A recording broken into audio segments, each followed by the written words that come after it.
Teaching number 131. On this day when the bells are rung to announce to the world that glory has been opened to receive Christ, I tell you that for you, those traditions have passed away. Now it is your time to reform them, instead of merriment, remembrance and meditation, rather than noisy manifestations of joy. What would it be if the disciples of the Holy Spirit materialized divine teachings?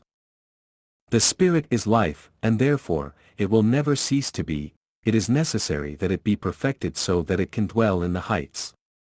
You have evolved. Proof of this is that you involuntarily distance yourself from the images or symbols with which men try to represent me, because you already conceive me as a divine spirit, infinite and omnipotent, and you do not wish to see me limited. You have finally come to understand that there is no better offering before your God than that of your good works. Did I tell you that I would rise from the dead on the third day? For with this I also spoke to you figuratively of future events. Here you have me in spirit at the beginning of the third era, communicating through the human understanding, and I have also come to the dead to spiritual life. Through this communication announced and promised in other times, you have heard that attire or ceremonies are of no use, that you must clothe your spirit with purity. You have already understood that appearing clean and adorned on the outside without having cleansed the heart is a deception, which before the Father does not go unnoticed. You can impress man, your brother, and even deceive, but not me, because my insightful gaze discovers and judges everything. Furthermore, in this time of great spiritual light, you will see men reject everything that contains hypocrisy. I prepare you so that you do not allow yourselves to be surprised by anyone, nor that they surprise your brothers. If a man appeared claiming to be Christ, incarnated again, do not believe him, because when I announced that I would return, I gave you to understand that it would be in spirit. If someone tells you, I am the envoy of God, distrust him, because the true emissaries do not boast, nor do they proclaim the mission that I entrust to them, they only give proof with their works. It is up to men to say whether he is sent by the Lord. Do you remember when I told you that the tree would be recognized by its fruits?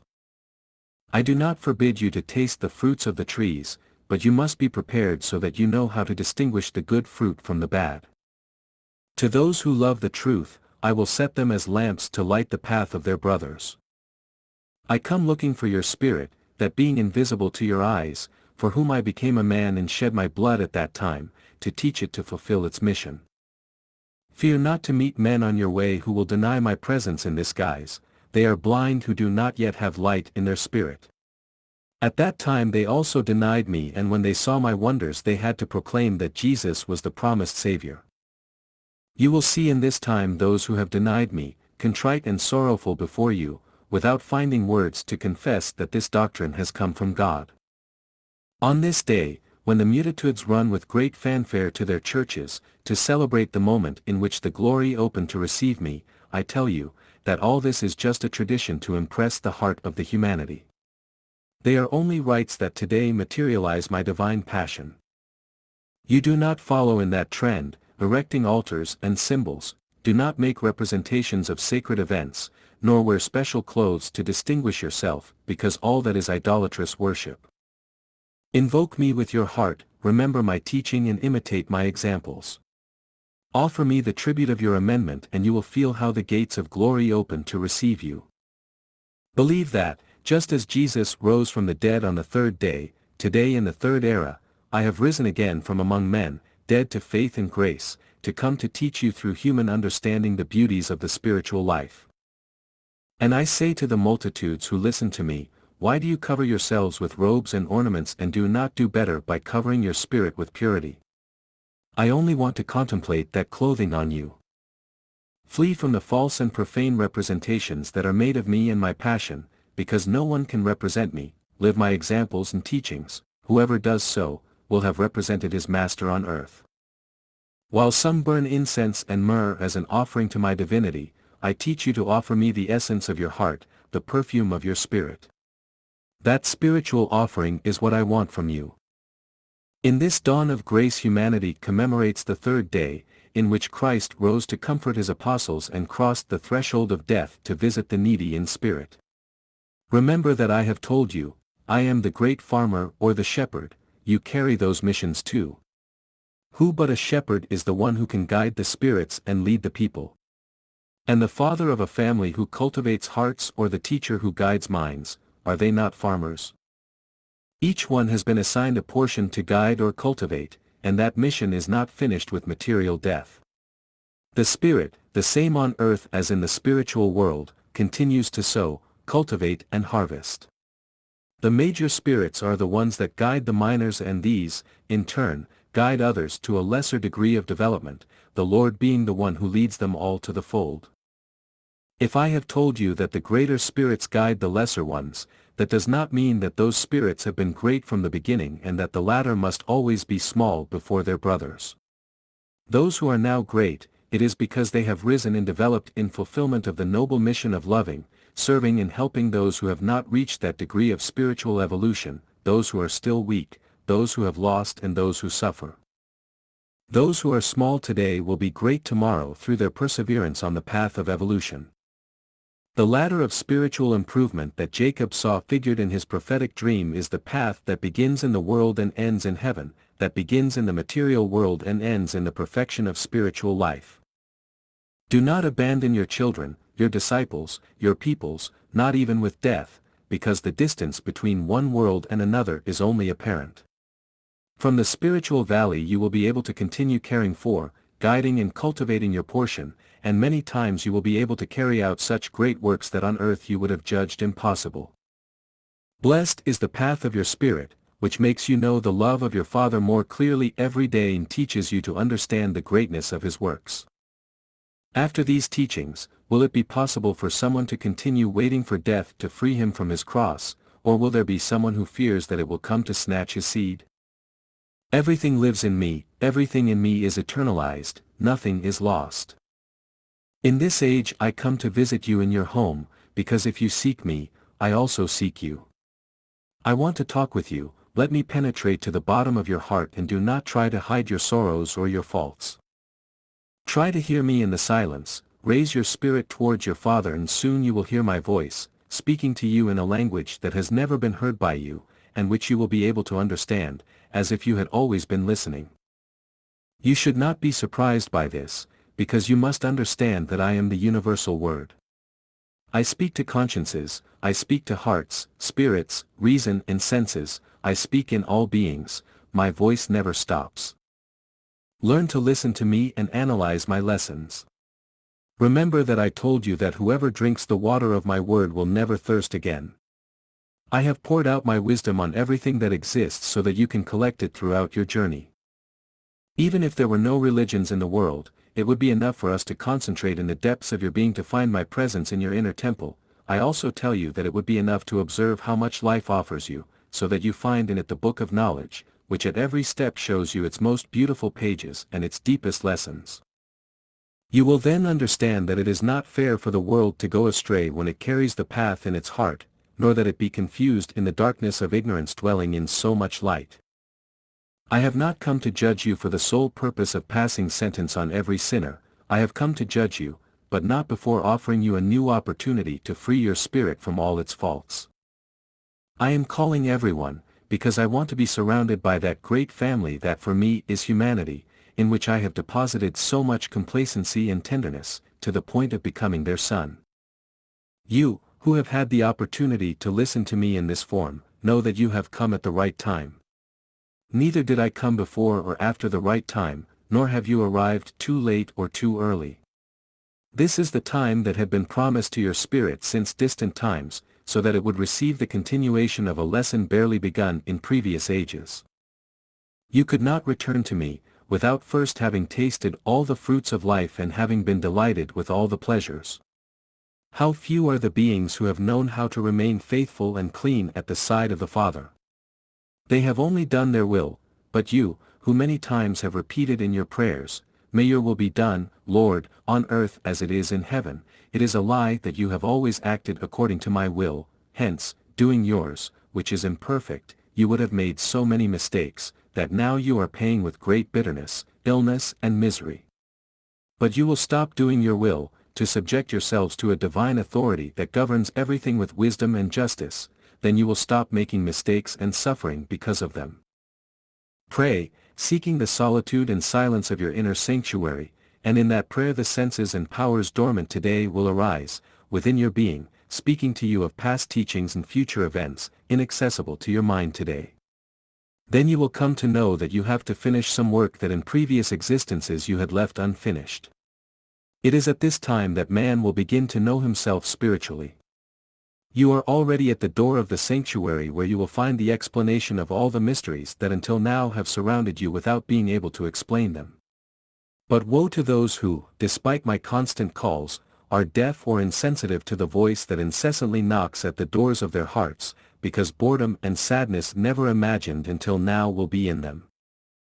O women of this people who are listening to my word and that moves you to the depths and noblest of your heart, watch over your loved ones, keep the flame of faith burning in them, cultivate virtue, peace and the fraternity. I am addressing you, because your heart is more sensitive to my word, even though your spirit is the same as that of all humanity. I want to make all of you, the beloved disciples who learn to correct without hurting or judging anyone, those who know how to heal a wound without making it bleed, who know how to forgive without causing humiliation. When you are ready, I will send you to the nations as advisors, as emissaries of peace, as heralds of this good news, as worthy disciples of the one who has taught you so much, but you must not forget that the only one who can give is the Father and He is the only one who can return to the Spirit all that it has lost. After 1950, when my manifestation in this form ceases, I will not leave you alone, I will continue to make myself present in another form, in a more subtle way, and if you truly manage to watch over the teachings that I have entrusted to you and you become spiritualized, you will feel my presence closer. If you have faith, you will see me with your spiritual gaze, and if you manage to unite as brothers in my work, the multitudes will come towards you, as they have come in this time in which I have communicated through the spokesman. No one will be able to uproot this seed from your heart, because it will pass from one generation to another. There will be a fight. The wicked and the hypocrites will point out and persecute you for following this path, but nothing will be able to make this people retreat, because this seed sown by me in your heart, will emerge in moments of trial made a word of light on the lips of your children. Just as Christianity managed to make known my lessons of love in the time, in which it was difficult for men to feel love for one another, in this time spiritualism will fight in an age in which materialism has petrified the heart of humanity.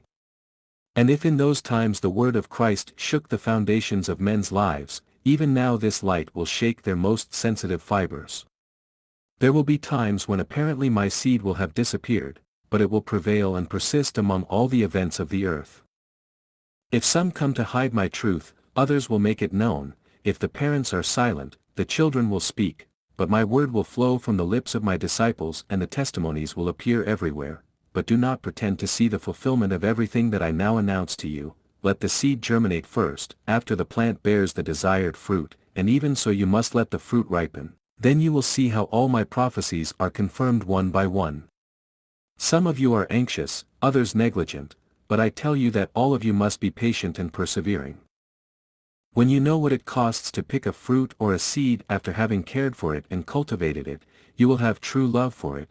That is why I want my seed to pass through your hands, so that you take affection for it and grant it all its value.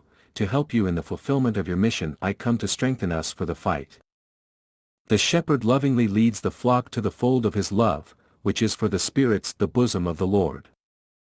Walk, my voice tells you, do not stay parked on the path. Love time as a precious treasure, used in the fulfillment of the duties of your spirit and of those imposed on you by your earthly duties. Invested in everything that my law orders, and the reward you will achieve will be light and peace for your spirit. For many men of this time their atonement on the face of the earth is coming to an end.